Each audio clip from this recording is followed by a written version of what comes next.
ओम श्री साईनाथाय नमः। ओम श्री साईनाथाय नमः। ओम श्री साईनाथाय नमः। सभी साईं भक्तों को नमस्कार। साथियों, कथा प्रारंभ करते हैं। जैसा कि पिछले भाग में आपको सुनाया था कि दो साउथ इंडियन फैमिली अलग अलग जगह से बाबा के पास आ रही हैं। एक का काम गाने बजाने का और एक का काम सरकारी नौकरी। जिनकी सरकारी नौकरी थी उन्होंने किराए का मकान लिया और गाने बजाने वाले रुक गए जाके धर्मशाला में। मकान लिया, उस पर जब पहुंचे तो वहाँ ताला लग रहा था। मकान था कान्हू जी भाऊ का और कान्हू जी भाऊ रहते थे शिरडी में। घर में ताला लगा रखा था जो मकान किराए पर देना था। तो वो महाशय तो चले गए चाबी लेने कान्हू जी भाऊ के यहाँ, और उनकी पत्नी जो थी, बच्चा गोद में था, बच्चा रो रहा था। बाबा को दिखाई दिया कि बच्चा रो रहा है। बाबा ने बांसुरी बजानी अपनी चालू कर दी। बांसुरी की धुन सुनते सुनते वो महिला पहुंच गई बाबा के पास, द्वारका माई, और बाबा के गोद में डाल दिया बच्चा। जब बाबा की ध्यान मुद्रा से, बांसुरी बजाने की मुद्रा से बाहर आए तो बाबा ने महिला से पूछा, तुम तो अपना बच्चा किसी को नहीं देती। महिला ने कहा, मुझे आपको देखकर एक दिली एहसास जागृत हुआ कि मेरा बच्चा आपकी गोद में सुरक्षित है। खैर, बाबा ने आशीर्वाद देकर साथ में उदी की एक पुड़िया दी और उनको विदा किया। साथ में केशव को भेजा कि इनकी घर गृहस्थी जमाने में, ये नए हैं शिरडी में, घर गृहस्थी जमाने में इनकी केशव मदद करो। केशव साथ साथ चले गए, पहुंचाई आए घर तक। उनका पति बहुत खड़ूस, उसने केशव से किसी तरह की मदद ना लेकर केशव को टाल दिया कि हम थके हुए हैं, इसलिए हम खुद ही अपना काम व्यवस्थित कर लेंगे और तुम जाओ। केशव ने आके बाबा को बताया, साईं क्षमा करना, आपकी आज्ञा का पालन नहीं कर पाया, और ऐसे ऐसे मुझे उसने दरवाजे से ही लौटा दिया। बाबा ने कहा, कोई बात नहीं। अब घर के अंदर गंदा भी पड़ा था क्योंकि मकान काफ़ी दिन से बंद था। गंदा भी पड़ा था, सब कुछ व्यवस्थित करना था, कपड़े लत्ते भी लगाने थे। अब उसने अपनी पत्नी को कहा कि क्यों ना हम एक नौकरानी रख लें। पत्नी कहने लगी, हम जहाँ पहले रहते थे वहाँ भी तो काम मैं ही करती थी, नौकरानी कहाँ थी? यहाँ आने के बाद नौकरानी की कहाँ से आवश्यकता आ गई? मैंने कहा, नहीं, मैं मुन्ने को लेकर अपने बहुत चिंतित हूँ, इसलिए तुम सिर्फ मुन्ने का ध्यान रखोगी और मैं काम वाली की तलाश में जाता हूँ। पत्नी कहने लगी, क्यों ना केशव भाऊ से मदद ली जाए। मैंने कहा, नहीं, मुझे किसी की मदद नहीं लेनी और मैं खुद ढूंढ के लाता हूँ। वहाँ से बाहर गए और एक महिला को पकड़ कर ले आए कि ये काम करेगी, यहीं रहेगी, इसके कोई नहीं है आगे पीछे, और ये पीछे वाले कमरे में यहीं रहेगी। ठीक है। महिला बच्चा उठाने चली, उसने बच्चे को मना कर दिया, नहीं, मैं अपना बच्चा किसी को नहीं देती। खैर जी, महिला ने खाना वाना नौकरानी ने खाना वाना बनाया। अब जो उसकी पत्नी थी, बच्चे की माँ, वो कहने लगी, दयालु प्रवृत्ति की थी, वो कहने लगी तो तू भी अपना खाना निकाल ले। उन्होंने कहा, हाँ हाँ, मैं भी निकाल। उसने क्या काम किया, कुछ अपने पल्ले से कुछ दवाई बांध रखी थी, वो उसने बच्चे की माँ के खाने में मिला दी। बच्चे की माँ के खाने में मिला दी, खाना खाया, सबने खाना खाया, सब। अगले दिन से वो महिला बीमार पड़ गई, खांसी जुकाम इस तरह की उसको। बाबा भिक्षा लेने के लिए आए। अगले दिन द्वार पर पहुँचे, भिक्षा देने के लिए आई। बाबा ऊदी की पुड़िया फिर देकर गए, कहा कि ये अपने पास रखना, ये तुम्हारे हर मर्ज में काम आएगी। इसलिए कभी भी कोई दिक्कत हो, दूसरी चीज़ अपने घर का विशेष ध्यान रखना, कभी भी कोई भी मुसीबत आ सकती है, इसलिए चौकन्ने रहना। इस तरह से कह के बाबा द्वारका माई चले गए। अब नौकरानी ने तो प्रतिदिन मालकिन को बीमार करने की कमर कस ली और वो जाना उसके खाने में कुछ मिला दे। अब पति जो है रोजाना काम से चला जाए और वो दिन पर दिन बीमार पड़ती चली गई। यहाँ तक कि उसने बच्चा भी उस नौकरानी के हवाले कर दिया। नौकरानी ही उसके बच्चे को खिलाना पिलाना घुमाना फिराना हर तरह से, गांव यहाँ तक कि बाहर भी ले जाती, सामान खरीदने जाती, बच्चे को बाहर ले जाती। हर कोई यही समझने लगा कि बच्चा इसी का है।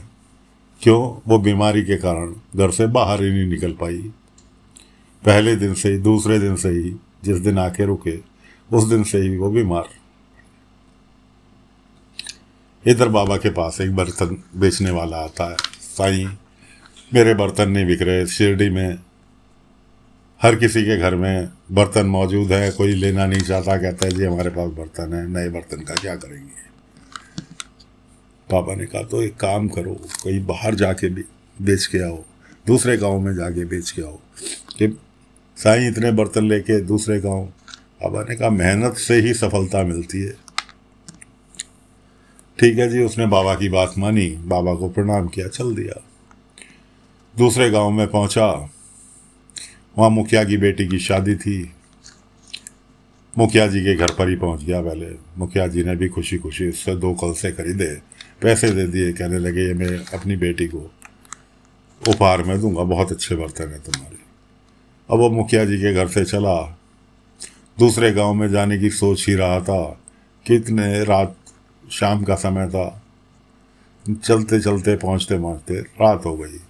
उसने कहा आगे अगले गांव में ना जाके, आगे जंगली रास्ता है, क्यों ना मैं यहीं किसी पेड़ के नीचे विश्राम कर लूँ। एक बिना पत्ते का ठुंड पेड़, पत्ते वत्ते नहीं थे, खाली लकड़ी लकड़ी दिख रही थी। उसके नीचे उसने बिस्तर बिछाया अपना, और वहीं अपना बर्तन का टोकरा रखा और वहीं रात को सो गया। अगले दिन सवेरे वो उठ के चलना ही चाहता था कि इतने में मुखिया दौड़ता हुआ आ गया। पकड़ लो इसे, यही हमारे घर में गया था और इसी के जाने के बाद मेरी बेटी के कंगन गायब हो गए। उसकी पूरी तलाशी ले ली, लेकिन कंगन उसके पास होते तो मिलते। तो उस पर इल्ज़ाम लगाया गया कि जी कंगन इसने कहीं रास्ते में छुपा दिए या किसी को दे दिए, फिलहाल इसे चलो पुलिस के हवाले करते हैं। अब वो बेचारा बर्तन वाला बाबा का नाम जपता हुआ, साईं साईं जपता हुआ चल दिया। कहने लगा मैं साईं का भक्त हूँ, मैं ऐसे काम नहीं करता। मुखिया कहने लगा भाई ये तो ऐसी वाली बात हो गई क्या, साईं का भक्त हूँ जैसे इस सूखे के पेड़ पर पत्ते आ जाना, या साईं खुद आके गवाही दे दे कि हाँ ये मेरा भक्त है, इसे छोड़ दो। उसने कहा बाबा रक्षा करो, साईं रक्षा करो। इतना वो जपता हुआ उनके साथ चल दिया। इतनी देर में 5-7 कदम ही चले होंगे, बड़े जोर की आंधी आई। सब वहीं के वहीं रुक गए और देखा तो आंधी जैसी बंद हुई तो जो पेड़ के ऊपर एक भी पत्ता नहीं था, सूखे डंडियां दिखाई दे रही थी, वो पेड़ हरा भरा हो गया। अब तो हर कोई चकित। मुखिया कहने लगा मैंने अभी यही बात मुंह से निकाली थी कि अगर तू साईं का सच्चा भक्त है, या तो साईं खुद आ जाए तेरी गवाही देने, या इस हरे भरे पे, इस सूखे पेड़ पर पत्ते आ जाए हरे भरे। तो भाई तू तो साईं का सच्चा भक्त है।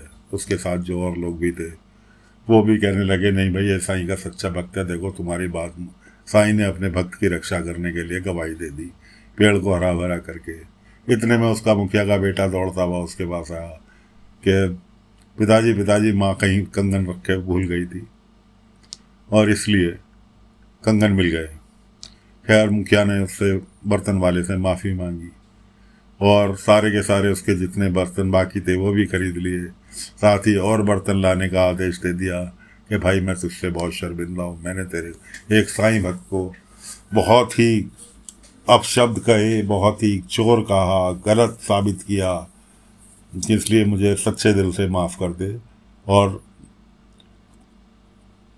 जितने भी बर्तन बनाए हमारे गांव में लेकर आ जियो, कुछ तो मेरे घर की पूर्ति करियो, कुछ मेरा बेटे की बम्बई में नौकरी लग गई है, उसके घर के लिए भी बर्तन चाहिए।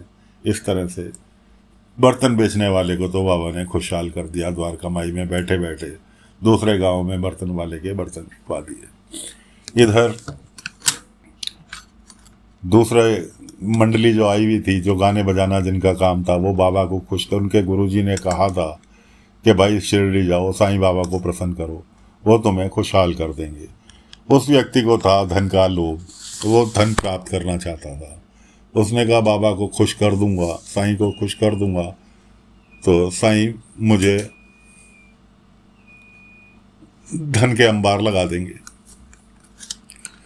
बाबा के पास पहुंचा, द्वारकाबाई में केशव था। बाबा ध्यान मुद्रा में बैठे थे अपनी पत्नी को लेकर कि हम बहुत दूर से आए हैं और साईं के लिए राम स्तुति गाना चाहते हैं। केशव ने कहा इस टाइम साईं ध्यान मुद्रा में है और मैं पूछ कर बताता हूँ। केशव बाबा के पास पहुंचा। बाबा ने कहा केशव से इनसे कह दो कल आए, सुबह इनकी राम स्तुति सुनकर मुझे प्रसन्नता होगी। केशव ने उनसे जाकर ऐसे ही कह दिया। ठीक है, बेचारे मन मार कर चले गए। अगले दिन सुबह आ गए। बाबा ने उनके आने से पहले गांव के सभी प्रतिष्ठित लोग, बांसापति, पाटिल जी और भी जो गांव के प्रमुख लोग थे, सबको बुला के सब कह रहे साईं हमें क्यों बुलाया। बाबा ने कहा सबरी रखो। इतने में वो दोनों पति पत्नी आए कि साईं प्रणाम, हम आपको राम स्तुति सुनाना चाहते हैं। बाबा ने कहा मुझे तुम्हारी राम स्तुति का ही इंतजार था, ये सभी लोग तुम्हारी राम स्तुति सुनने के लिए बैठे हैं, गाओ। उसने भाई साहब राम स्तुति गाई, सभी अच्छा गायक था। खैर बाबा ने कहा तुमने हमें सबको प्रसन्न किया है तो मैं भी कुछ तुम्हें देना चाहता हूँ। उसने कहा लॉटरी लग गई, बाबा देंगे तो कुछ सोना चांदी की चीज़ देंगे। उसने कहा ठीक है साईं। बाबा उसने राम स्तुति गाते गाते हाथ में जलता हुआ कपूर रख लिया था, जिससे हथेली जल गई। बाबा ने कहा ऊपर वाले ने कभी नहीं कहा उसे प्रसन्न करने के लिए अपने शरीर को कष्ट ही दो, इसलिए मैं भी तुम्हें कुछ देना चाहता हूँ। बाबा ने धूनी में से राख निकाली और उसकी हथेली पर रख दी। लो ये तुम्हारी हथेली के जख्म को फ़ायदा देगी। खैर जी बेचारा मन महसूस के कि वो तो सोने चांदी की बाबा से उम्मीद रखे था। बाबा ने 2 से राख दे के चलता कर दिया और कह दिया अब मैं तुमसे प्रतिदिन सुबह शाम राम स्तुति आकर सुनाओगे जब तक शिरडी में रहोगे। मन महसूस के चल दिया और रास्ते में चलते चलते अपनी पत्नी से बात, क्या दिया साईं ने, ये राख, और कह के उनने राख उड़ा दी। राख उड़ाने के बाद अपनी हथेली देखी तो हथेली का जख्म गायब था। उसे तो अब तो यकीन हो गया। उसने कहा भाई बाबा तो बहुत चमत्कारिक है, मेरा सेकंडों में राख के द्वारा जख्म गायब कर दिया हाथ का। खैर कोई बात नहीं, जब तक साईं प्रसन्न नहीं हो जाते तब तक हमें सुबह शाम यहाँ भजन कीर्तन करना ही होगा। ऐसा कहते हुए अपनी धर्मशाला पहुँच गए। इधर दूसरी पार्टी जो थी, जो सरकारी कर्मचारी था, उसकी नौकरानी और उसका पति दोनों मिलकर अपनी पत्नी को बीमार करने के नए नए पैंतरे खोज रहे हैं। बच्चे को तो पूरे गांव में घुमा के ये साबित कर ही दिया कि बच्चा नौकरानी का ही है। किसी को गांव में ये नहीं बताया ये मेरी पत्नी नहीं, ये नौकरानी है। नौकरानी को लेकर साथ साथ घुमाना फिराना बाकायदा। अब उसकी पत्नी जब ज़्यादा बीमार हो गई, उसे याद आई कि साईं मुझे ऊदी देकर गए थे। उसने ऊदी की पुड़िया निकाली, पानी में घोल के पीने ही जा रही थी कि उसके पति ने हाथ में से छीन के पुड़िया और बाहर खिड़की में से बाहर उड़ा दी कि ऊदी भी से भी कोई ठीक होता है, राख से भी कोई ठीक होता है, मैं तुझमें अच्छे से अच्छे वैद्य को दिखाऊंगा। इस तरह से कह के और वो निकल लिया अपने काम धंधे से। तो साथियों, दोनों पार्टियों का आगे क्या होगा अगले अंक में लेकर हाजिर होंगे। आज्ञा दीजिए, कथा को यहीं विराम दे।